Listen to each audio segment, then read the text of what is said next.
बार बार ticket कटता है, फिर मिलता है, फिर कट जाता है। कांग्रेस के समर्थन से मैं निर्दलीय प्रधान बनी थी, जिसमें बसपा, कांग्रेस, सब लोगों ने, बीजेपी, सब लोगों ने समर्थन देकर और मैं प्रधान बनी। कि जहां बीजेपी ने अपने 33% आरक्षण देने की महिलाओं को बात करी है, तो उस पे तो वो बिल्कुल खरा नहीं उतरे।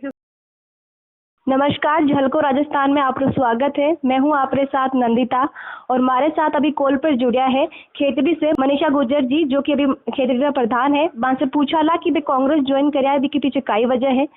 तो मनीषा जी से पहला सवाल मारो वो है कि मनीषा जी, आपकी आश्वासन पर कांग्रेस में शामिल हुआ हो? जी नमस्ते। मैं कोई विशेष आश्वासन पे कांग्रेस में सम्मिलित नहीं हुई। मैं प्रधान हूँ अभी लेटेस्ट में, और मेरा भारतीय जनता पार्टी से मैं टिकट मांग रही थी, लेकिन भारतीय जनता पार्टी ने मुझे टिकट नहीं दिया। और ये हमारा परिवार पूरा जनसंघ के टाइम से भारतीय जनता पार्टी में है। हमें 51 वर्ष हो गए और बार बार टिकट कटता है, फिर मिलता है, फिर कट जाता है। इस वजह से मैंने त्रस्त होके कांग्रेस ज्वाइन करी है। अभी थे आपने कार्यकर्ता ने एक बैठक संबोधित करी जिसमें थे किया कि जो खेतड़ी में बीजेपी ने खड़ी करवाने पीछे मतलब आपरे परिवार रो महत्वपूर्ण भूमिका रही है। हाँ जी, मेरे दादाजी जनसंघ के टाइम में विधायक बने थे सन 1972 में। उस टाइम से, और उन्होंने वो 1987 तक विधायक रहे, लगातार 4 बार जीते वो चुनाव। उसके बाद सन 1987 के बाद लगातार मेरे पिता भारतीय जनता पार्टी को सींचते रहे, विशेषकर उन गाँव में जिन गाँव में बीजेपी का एजेंट भी नहीं बैठता था, वहां पे नए कार्यकर्ताओं को जोड़ना। और आज पार्टी को इतनी मजबूती वहां पे दी, लेकिन पार्टी उसका कोई भी नतीजा नहीं निकालती। 50 साल से, लगातार 30 साल से तो मेरे पिताजी इस राजनीति में सक्रिय है। एक बार वो विधायक बने, बाकी हमेशा कभी टिकट काटना, फिर कोई जिम्मेदारी भी नहीं देना, इस वजह से हम पार्टी छोड़ दी हमने। आप 2015 से बीजेपी रा टिकट पर प्रधान रो चुनाव लड़िया जी, और मेरे बाद में पिछली बार प्रधान रो टिकट आपने दियो नहीं हो बीजेपी। हाँ जी, आप निर्दलीय चुनाव लड़िया बिल्कुल। और मेरे बाद में आप बीजेपी में शामिल हुआ? नहीं, मैं कांग्रेस के समर्थन से मैं निर्दलीय प्रधान बनी थी, जिसमें बसपा, कांग्रेस, सब लोगों ने, बीजेपी, सब लोगों ने समर्थन देकर और मैं प्रधान बनी। उसके बाद में मैं तब से निर्दलीय ही हूँ, लेकिन बीजेपी के लिए हमने पूरी ईमानदारी के साथ कार्य किया। अभी परिवर्तन संकल्प यात्रा आई, उसमें भी हमने बहुत बड़ी सभा के रूप में परिवर्तन संकल्प यात्रा को सफल बनाने का भी संकल्प लिया, सब कार्यकर्ताओं के साथ मिलके, लेकिन फिर नतीजे कुछ नहीं निकलते।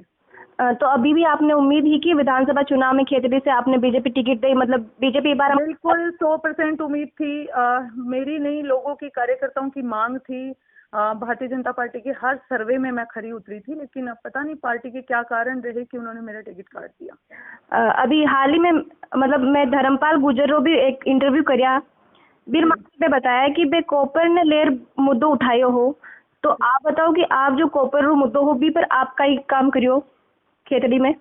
कोपर का मुद्दा अभी है कि युवाओं को रोजगार, अगर कोपर प्लांट बहुत अच्छे तरीके से अगर डेवलप होके चल सकता है, तो उसमें युवाओं का रोजगार बहुत मिल सकता है। और खेतड़ी विधानसभा क्षेत्र की जान है कोपर, और तो उस पे हम भी चाहते हैं कि युवाओं को रोजगार मिले। और मेरा ध्येय है कि भाई, आज हमारा तो क्या हरियाणा बॉर्डर से टच होता हुआ एक खेतड़ी विधानसभा क्षेत्र है, इसमें चारों तरफ युवा भाइयों को रोजगार के साथ वो रहें, तो अपराध भी कम होंगे और शांति व्यवस्था भी बने रहे। अभी मतलब बीजेपी छोड़ दे कांग्रेस ज्वाइन करे, अभी से पहले आप सीएम गहलोत से मुलाकात भी करी। जी जी। तो भी मुलाकात रे पीछे वही कारण हो कि आप कांग्रेस में शामिल हुआ चाह रही, बिना रेत बात हुई? हाँ जी, बिल्कुल। अच्छा, तो अब हमें ये मान सका कि ना खेतड़ी से आपने टिकट मिले लो कांग्रेस को? देखिए, ये तो शीर्ष नेतृत्व का और माननीय अशोक जी गहलोत का निर्णय है कि वो क्या करते हैं, लेकिन मैं पार्टी के प्रति पूरी तरीके से समर्पित रहूंगी। अच्छा, अगर कांग्रेस आपने टिकट नहीं देवे खेतड़ी से, तो आप तो अगले इलेक्शन का ही रही, मतलब जो भी कांग्रेस का कैंडिडेट होगा, मैं उसके साथ समर्पित हूँ। अच्छा, मतलब आप ना निर्दलीय लड़ो भी नहीं समझ? बिल्कुल बिल्कुल। ठीक है। प्रधान रहता आप इशू कई मुद्दों उठाए जी पर आपने लगे कि जनता आपने एक बार वोट करेली, आपके साथ खड़ी रहेली?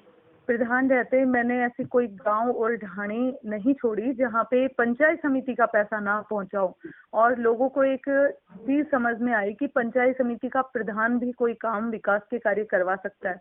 हर गांव और ढाणी को इंटरलॉकिंग सड़कों से जोड़ना, पेयजल की जितनी भी मैं कोशिश करी, क्योंकि हमारा खेतड़ी एक डार्क जोन एरिया में आता है, लेकिन टंकी बनवाना जो पंचायत समिति के माध्यम से जितना मैं कर सकती थी मैंने बहुत करने की कोशिश करी। और आप आज पूरी खेतड़ी में कहीं भी ये पूछ सकते हैं कि पूरी ईमानदारी से अगर किसी को पूछा जाए कि पंचायत समिति से आप खुश हैं कि ना खुश है, तो वो पूरा आपको बताएंगे। खेतड़ी में जाति समीकरण बड़ो फैक्टर मान्यो जावे कोई भी चुनाव लड़वा वास्ते जी। तो आपने मतलब जो बीजेपी उम्मीदवार उतारे वे भी गुर्जर है जी, खेतड़ी गुर्जर बाहुल्य क्षेत्र है। और कांग्रेस की तरफ से भी अगर आपने टिकट मिले तो भी गुर्जर है, और अगर जितेंद्र जी ने मिले तो भी वे भी गुर्जर है। तो ई की वजह से कुंड नुकसान हुआ कोई अन है कि भाई ज्यादा कुंड समर्थन मिली और मतलब लोग का ही एरिया है। देखिए मानते होंगे लोग मैंने, लेकिन जातीय फैक्टर हो सकता है, राजनीति में मेन भूमिका में रहते हो, लेकिन मैं समझती हूँ कि एक जाति से कोई भी नेता नहीं बन सकता। राजनीति तो एक ऐसी चीज है जिसमें सर्व समाज को, सभी जातियों को एक साथ लेकर चला जाए, और मैं तो मनुष्य जाति में ज्यादा विश्वास करती हूँ। अच्छा, बीजेपी ने लेर हमेशा से बात सामने आ रही है, मतलब मध्य प्रदेश में भी कई महिला नेता ही बीजेपी छोड़ दी, दूसरी पार्टी ज्वाइन कर दी, और पीछे भी एक कारण बताया कि बीजेपी में महिलाओं ने कम सम्मान मिले, मतलब कम आईक्यू जवाबान हमेशा पीछे की तरफ आगे। अब बात सच है?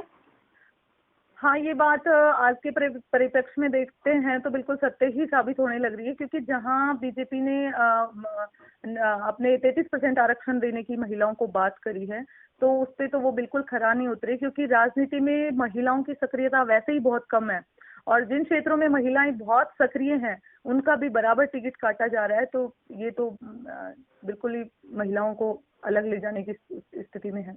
हाँ, तो अभी आपने सुना कि मनीषा गुर्जर जी से हमने बात की है और वे कांग्रेस ज्वाइन करवा पर खुद ही प्रतिक्रिया भी दे दी है कि वजह से वे कांग्रेस ज्वाइन कराया है, और बीजेपी बान टिकट नहीं दियो, मेरी वजह भी नहीं बताई, मतलब 100% उम्मीद है कि बीजेपी बान टिकट दे पर बान नहीं दियो।